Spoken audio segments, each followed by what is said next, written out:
Hey guys, welcome on into the next NHL season preview show. And today I'm going to be talking all about the San Jose Sharks, looking at their additions and subtractions, upcoming free agents, a possible lineup, team future bets, and player future bets for the upcoming season. And this San Jose Sharks team may have had a rough season last year, finishing last in the NHL, but there are some bright spots here on this team this year. And I intend to be betting on this team, betting on picks involved with this team quite a bit this year. And I'll touch on that a little bit more at the end of the show. We're going to jump right into it here and begin with additions and subtractions. And of course, when you look at the Sharks, with them having the worst record in the NHL last year, you can expect some changes. And that's exactly what's happened here. So I'll start with the subtractions. Ozzy Weisblatt and Kyle Burrows both traded away. Nikolai Akiznov was bought out. Jake Jatsanika moves on. Kalen Addison, who the Wild traded to San Jose, he ends up moving on. Itu Makakaniemi as well. Kevin LeBanc, who's been with the Sharks for a while. Oscar Lindblom, Ryan Carpenter, Mike Hoffman, Philip Zadina, Alexander Barabanov. So when you look at that list of players, a lot of these guys are depth guys on the team, and a lot of them really are replaceable. So it's not a lot of loss when you look at this list. Philip Zadina didn't really work out with the Sharks. Don't want to call him a bust, but unfortunately, he really tried to have a fresh start in San Jose, and it didn't really work out for him. Looking at the additions, Barclay Goodrow off waivers towards the end of last year was an interesting addition there for the Sharks to grab him. Ty Delandria coming over from Dallas, Jake Wallman, Carl Gunstrom, all brought over by trades. So the Sharks wheeling and dealing here to acquire some players, move some other players out. Tyler Toffoli is the one of the big signings here for the Sharks. Alex Wenberg, a good bottom six defensive forward. Cody Ceci brought in on defense. Aaron Dell, Colin White, Joey Keane, all invited to training camp. So we'll see what happens here as we go on over the next um, week or so, couple weeks before the season starts, a week and a bit before the season starts. So we'll see what happens with those guys there. But one of the big moves here was trading for Yaroslav Askarov, bringing him in from Nashville. So the Sharks, obviously, as I said, a team that's in rebuild mode, and they've been drafting a lot of forwards and defensemen, mostly a lot of forwards, but defensemen as well. And now they got their goalie in Yaroslav Askarov. So they've got their goalie of the future, and they are still adding young players through the draft each year. So taking a look at these lists, it's really hard to say if a team got better or worse. But looking at the list overall, when you're looking at Barclay Goodrow, Ty Delandria, Tyler Toffoli, Alex Wenberg, um, Cody CC is an addition to this team. But when you look at all these guys that are going to be playing in the lineup, um, and you look at the guys that are leaving, I do think the Sharks team improved this offseason. And of course, signing the number one overall pick, Macklin Celebrini, who will be making his debut, projected to be on the top line. We'll get to that in a bit. That is another big addition. Of course, Will Smith, top draft pick, or top five draft pick from a few seasons ago. He also is going to be on the lineup. So the Sharks team has some other additions here that technically were already with the organization through the draft, but they have other additions to make this team better this season. Upcoming free agents here: Mikael Granlund, and Luke Kunin, and Nico Sturm, all former Wild players that are on the Sharks team here. Klim Kostin, Fabian Zetterlund. I expect Zetterlund and Klim Kostin both to be re-signed. Klim Kostin is actually projected right now to be on the top line for the Sharks team, so he could potentially have a really good season if he does play there throughout the season. Um, so he's definitely a guy I would look up for the Sharks to resign, as well as Fabian Zetterlund. Um, Mikael Granlund actually had a very good season with the Sharks last year. So I could see them resigning him here if he wants to be a part of this team going forward. I could see him moving on in free agency as well. Cunnin, Nico Sturm, other guys, depth guys that could go on to other teams. Cody Ceci and Jan Ruda coming in here. I could see them both moving on in the offseason. Again, the Sharks team, a rebuilding team, they're going to want to get some younger guys on defense. And when they're ready to compete more, more top quality guys on defense. Goalies, Vitek Vanacek and Mackenzie Blackwood, both UFAs here. And with Askarov waiting in the wings here, um, it would shock me to see both of these goalies brought back. I definitely think both, if not one, if not both, could find their ways onto other teams. Goalies move around. Neither of these guys are getting a long-term contract with the Sharks, so maybe a one-year deal if they get re-signed, maybe a couple year deal, but most likely, I would assume they move on. So basically, this list: Klim Kostin and Fabian Zetterlund are the main guys that the Sharks should be focusing on re-signing this offseason. Possible lineup here. So as I said, Klim Kostin projected here to be on the top line with Macklin Celebrini, the top pick from last year, and Tyler Toffoli, or the last draft. So that's a great addition. Getting Macklin Celebrini in here, a reason to get Shark fans excited, something exciting, someone exciting to watch. Adding Tyler Toffoli in here, a more veteran guy that's kind of been there, done that. It'll be good for Celebrini to have him to play with. And then that second line is very interesting. William Eklund, of course, a prospect with the Sharks now, um, looking to improve from his season last year. Still a young guy developing. Ty Dellandrea and Mikael Granlund. That could be a pretty sneaky good second line if the chemistry is there between those three guys. And then you get to the third line. And the third line really fascinates me. So I kind of mentioned earlier on in the show that I'm going to be looking to have bets involved with the Sharks team because they are still projected to finish last in the NHL.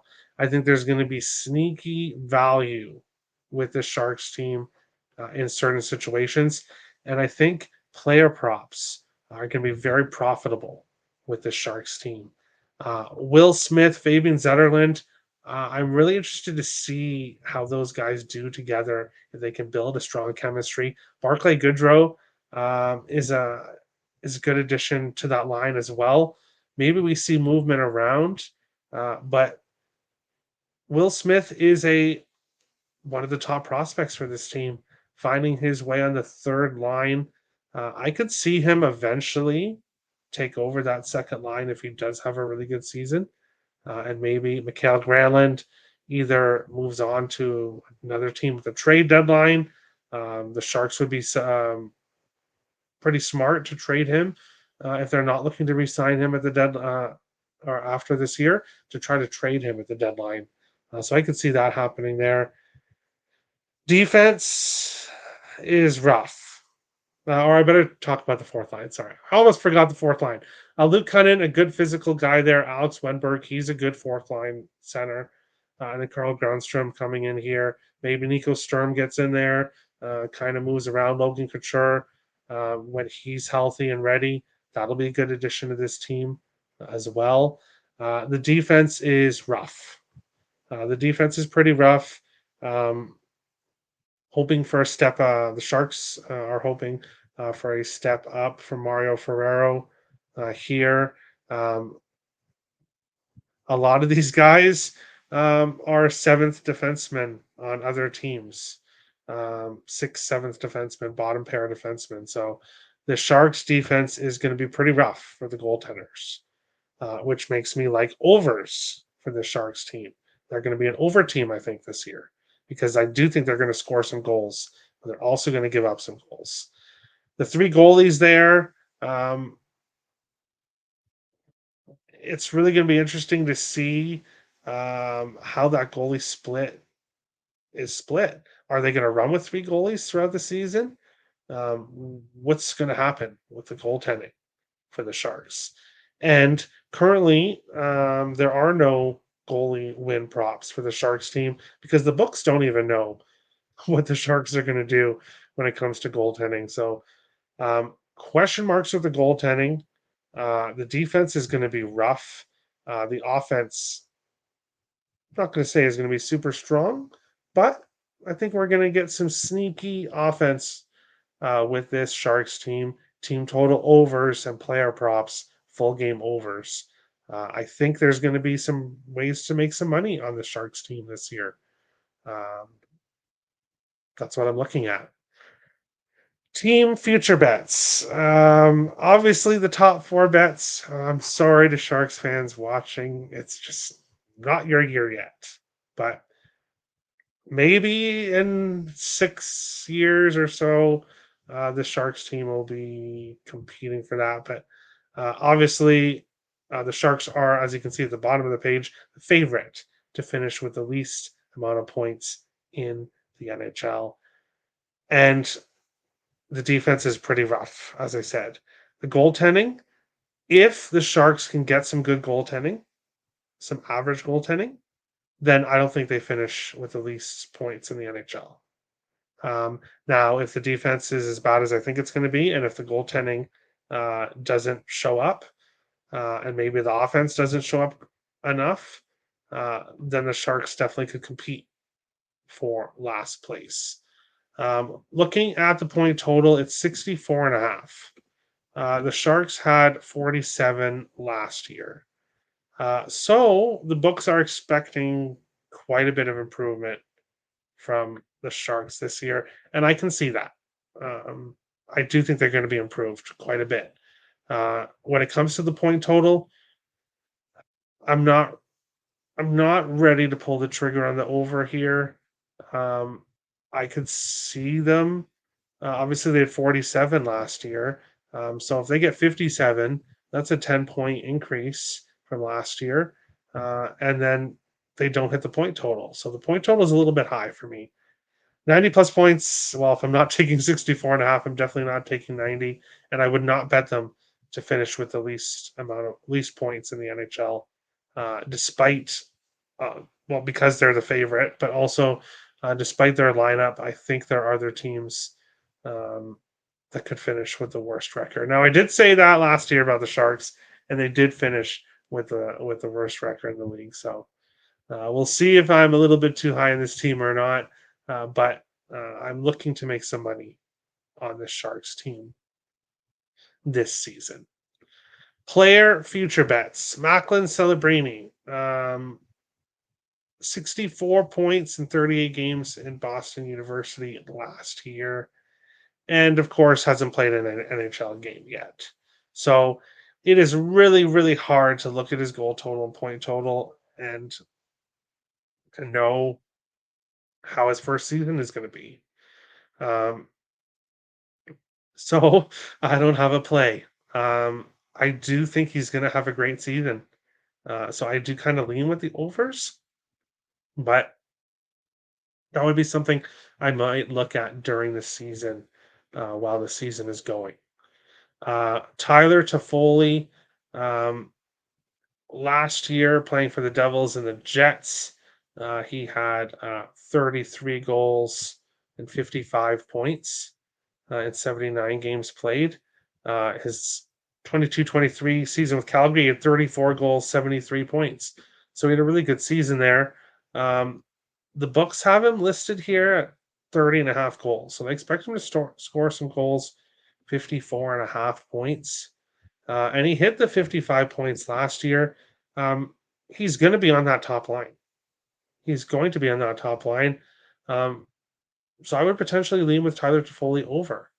Now, of course, I don't see him getting traded earlier on in the season, but he could possibly get moved at the deadline. He is a guy that could potentially be moved. So if he's moved before the deadline and he ends up going to another team as like a third line guy, then I really don't like it as much. But if he plays here with the Sharks all season long on the top line, I like his goal and point total over. Um, I think the Sharks team is going to score some goals. Will Smith. Um, Will Smith is projected to be on that third line. Now, his point total, goal total, obviously lower than Celebrini's, but Macklin Celebrini is going to have a much more ice time, much better opportunities. So I can't really look at Will Smith props here. Um, I'm going to be looking to bet him, depending on the goals. If he scores more or if it's more Fabian Zetterlund, I'm going to be looking to make money on that third line. It's just not season whole in these kind of future bets. I'm going to be looking at it more from a game to game basis, depending on how the guys are playing at that time. William Eklund, 45 points, 16 goals last season, 54 and a half points here for him this year. So they're expecting an increase for him. If he's on that second line, I like him to play well. Maybe he get some time on the top line. We'll have to see there. Macklin Celebrini, the Calder favorite, tied, I think, to win the Calder, plus 400. Will Smith is plus 100. Naskarov is plus 2,500. So there are some chances, or there's some players you can bet on here for the Calder. Um, if I'm going to be making, I do have already a bet on Josh Stone. I'm just waiting on him um, to be announced that he's going to be playing with the team, and then I'm going to be pulling the trigger on the plus 5,000, I believe, for Josh Stone. But if you are looking for someone more of a favorite, I do think Celebrini is going to have a great season. So I wouldn't talk anyone off that. Smith obviously isn't going to have the opportunity on that third line. If he moves to the second line, potentially, maybe, but I think Celebrini would be the better choice. Askarov, well, he's a wild card. He is a wild card. How much is he going to play? And of course, it's tough for goalies to win the Calder Trophy. So to recap, the San Jose Sharks, there's going to be times to bet on this team as a dog. There's going to be some great value on this team. I'm definitely looking at their team total over and overs in general. I think we're going to get some higher scoring games with this San Jose Sharks team. Thank you everyone for watching, and we will see you guys on the next season preview show. Thanks, guys.